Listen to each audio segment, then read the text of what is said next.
वरेण्यं भर्गो देवस्य धीमहि धियो यो नः प्रचोदयात्।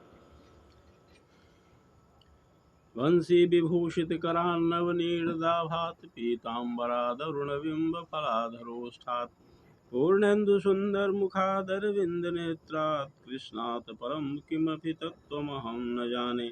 वन्दे राधापदाम्भोजं ब्रह्मादि सुरवन्दितं यत् कीर्तिं कीर्तनेनैव पुनाति भुवनत्रयम् पुनाति भुवनत्रयम्। जय राधा माधव जय कुंज बिहारी, जय राधा माधव जय कुंज बिहारी, जय गोपी जन वल्लभ जय गिरिवरधारी। ओ जय राधा माधव जय कुंज बिहारी। सभी भागवत प्रेमियों को राधे राधे।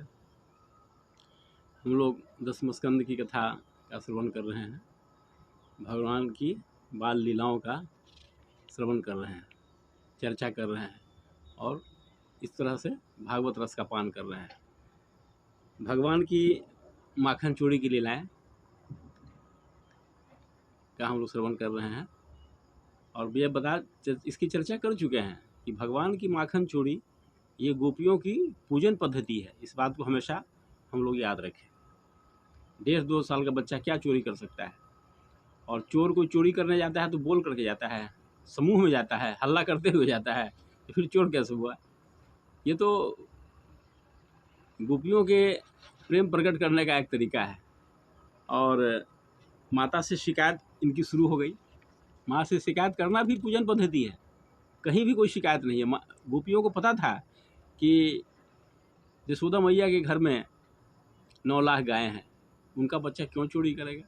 और बच्चा कभी चोरी करता है? बच्चा चोरी क्या है, डकैती क्या है, नहीं है, वो थोड़ा समझता है, वो तो खेलता है। बच्चों की चोरी क्या करना है, वो तो खेल खेलना है। तो इस तरह से माता के पास शिकायत आना शुरू हो गया।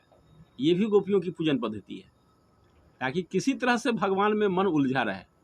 भगवान ने ऐसे किया, भगवान ने ऐसे किया, यशोदा मैया तुम बच्चे पर ध्यान नहीं देती हो, बस यही सब। उनका मन येन केन प्रकारेण मनः कृष्णे निवेशयेत, चाहे जैसे भी हो आप अपने मन को भगवान में निवेशित कीजिए, ये उद्देश्य है।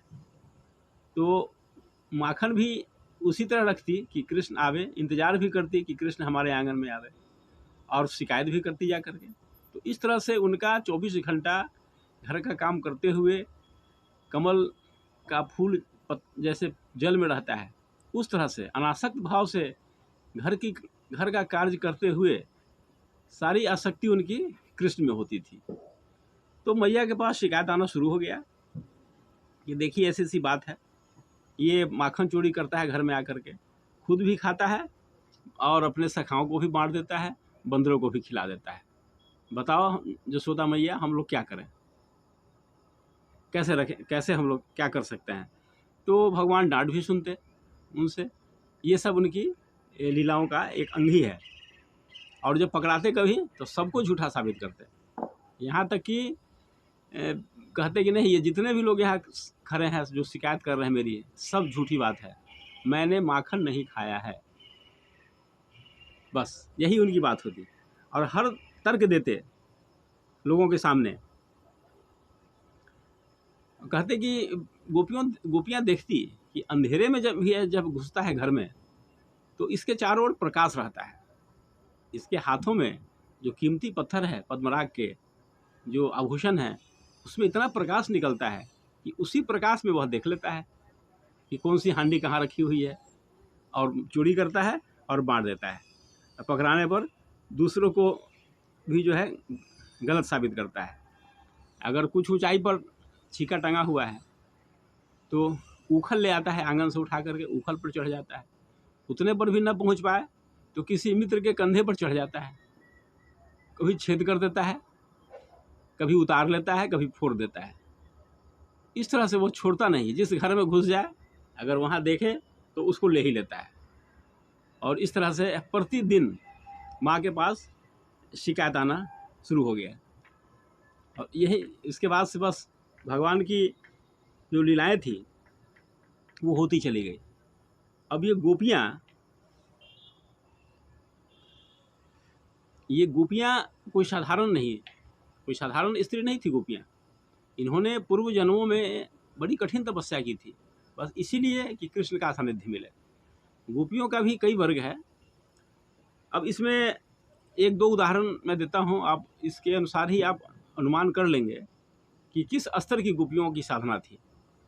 एक उग्रतपा नाम के ऋषि थे जो सुनंदा नाम के गोपी हुए ब्रज में।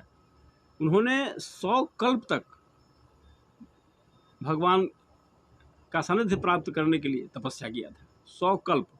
अब आप अनुमान कर लीजिए, एक कल्प का मतलब होता है ब्रह्मा का एक दिन, जो 8 अरब 60 करोड़ वर्ष का होता है। तो ऐसा 100 कल्प उसने तपस्या किया, साधना किया उस उग्रतपा नाम के ऋषि ने, जो सुनंदा नाम के गोपी हुए। अब आप अनुमान कीजिए, और सभी गोपियां लगभग इसी स्तर की थी। एक सत्य तपा नाम की एक ऋषि थे, सत्य तपा, जो सुभद्रा नाम के गोपी हुए। उन्होंने 10 कल्प तक भगवान का सानिध्य प्राप्त करने के लिए कठिन साधना की थी। 10 कल्प। अब अनुमान कीजिए कितना लंबा समय हुआ। उतने समय तक भगवान की प्राप्ति के लिए उसने साधना की थी, तो सुभद्रा नाम के गोपी के रूप में ब्रज में आई। इसी तरह से ये तो एक दो नाम हुआ, सबके सब वैसे ही थे, उसी स्तर के थे सब। हम लोग साधना के नाम पर कुछ नहीं करते हैं और चाहते हैं कि भगवान की प्राप्ति हो जाए। भगवान की प्राप्ति इतना आसान नहीं होता है, कुछ करना पड़ता है, अपना मन देना पड़ता है भगवान को, सबसे बड़ी बात यह है, और इंतज़ार करना पड़ता है। माँ सबरी ने भी जवानी से बुढ़ापा तक इंतज़ार किया भगवान राम के आने का। प्रतिदिन बेसब्री से इंतज़ार किया और भगवान आए। ये कथा आप सब जानते हैं, नवदा भक्ति का उपदेश दिया, ये सब आप जानते हैं। इस तरह से कुछ करना पड़ता है भगवत प्राप्ति के लिए, सीधे बैठे बैठे नहीं हो जाता है कुछ।